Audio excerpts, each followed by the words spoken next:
Praise be Jesus Christ and Mary Immaculate. Welcome to this 25th Sunday in Ordinary Time. We're going to read from the Gospel of Matthew, chapter 20, verses 1 through 16. The word gospel means good news, and it is good news. Good news for who? Good news for everyone and everything created, but especially for those on the margins, those who are the forgotten, those who are not the chosen ones. The gospel is good news for those who are not chosen. To highlight this, Jesus gives us this parable. The kingdom of heaven is like a landowner who went out at dawn to hire laborers for his vineyard. This is an interesting thing because it wasn't the landowner's job to go looking for laborers. That is the job of the foreman. That is the job of the manager, if you want, to go out and find laborers. But here we see that we're talking about the kingdom of heaven, and therefore it is in God's interest to go in searching for us. And that's why it's the landowner who goes looking for workers for his vineyard. His vineyard is precious to him, and the fruit of this vineyard is precious to him. So he wants to make sure that he goes out and he hires who he wants to go work in the vineyard. And he calls those at dawn, at the beginning of the day, and he agrees with them for the usual daily wage. Usually that was 1 denarii. But that doesn't stop him. He continues and he goes out looking for even more laborers. This is also an awkward thing because you would normally hire everyone you need at one point. And you would hire everyone so they can get the job done. But the landowner is not moved by his own needs. He is moved by the needs of being hired of the workers. He is moved by their need and therefore goes out looking for them. And at 9 o'clock, he goes out and he saw some standing out there and he said to them, "You too go into my vineyard and I will give you what is just."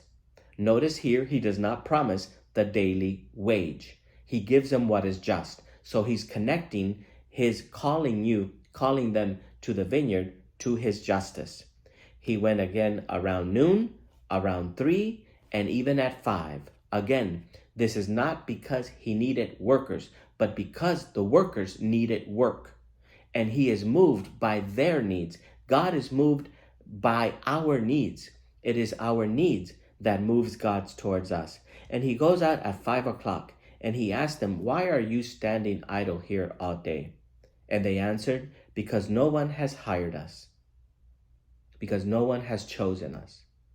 I wonder why they were not chosen. Did they have a reputation of being lazy? Did they have a reputation of maybe being late? Did they have a reputation of maybe not being the fastest workers? Maybe they weren't experts at what the job was? We're not told, and it doesn't really matter. The fact is that they were excluded. They were not chosen. And this is what moves the landowner to choose them. It doesn't matter who or why people are left out, rejected, because it is God who comes looking for us. It is God who comes searching for us. And to this group, the 5 o'clock group, he doesn't even promise to pay them anything. He just says, "You too go into my vineyard," meaning they were totally dependent on the landowner's generosity.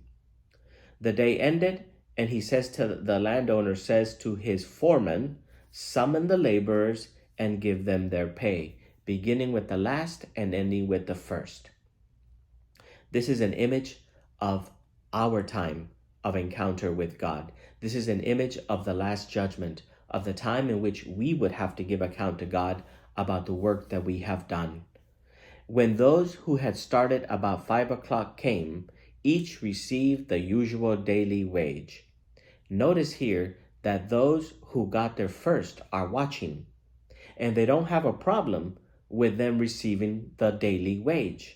They don't have a problem with the landowner paying them a daily wage because they think that the landowner is going to pay each one according to their deeds, according to how much work they produced. And so they think, okay, I did more, so then I deserve more. But each of them also got the usual wage. And this really doesn't sit well with them. They grumble against the landowner, meaning they become contrary to him. They become angry at him, And they grumble against the landowner, saying, "These last ones worked only 1 hour, and you have made them equal to us, who bore the day's burden and the heat." And the landowner replies in this very special way, "My friend, my friend." Pay attention to when God uses the expression, "my friend," to you. The words "my friend" are found only 2 other times in the whole New Testament, and all 3 of them are in the Gospel of Matthew. We hear them here, "My friend, I am not cheating you." We hear him in chapter 20, again, chapter 22, when another parable of the king who puts out the banquet feast, and he finds a man in there without the wedding garment, and he says, "My friend, who let you in here without your wedding garment?" And then the 3rd time is Judas. "My friend, it is with a kiss that you betray the Son of Man." So be careful when Jesus or God calls you my friend. "My friend, I am not cheating you. Did you not agree with me for the usual daily wage? I'm not cheating you. I'm giving you what I promised you that I would give you. I'm giving you what you agreed you deserve. And take what I've given you and go." You notice here there is no dialogue. He says, take what is yours. You earned it. I promised you this. You earned it. Take it and go. What if I wish to give this last one the same as you? Or am I not free to do as I wish with my own money? Are you envious because I am generous?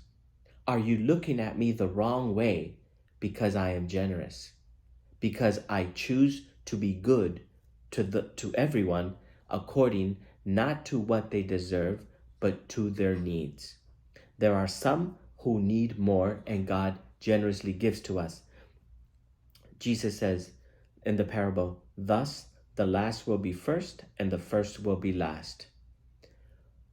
There is tension in this parable between grace and justice, mercy and justice. And in the end, the parable teaches us that mercy and grace will never be outdone by justice, that God is far more graceful and generous and merciful than what our opinion of justice might be. God bless you.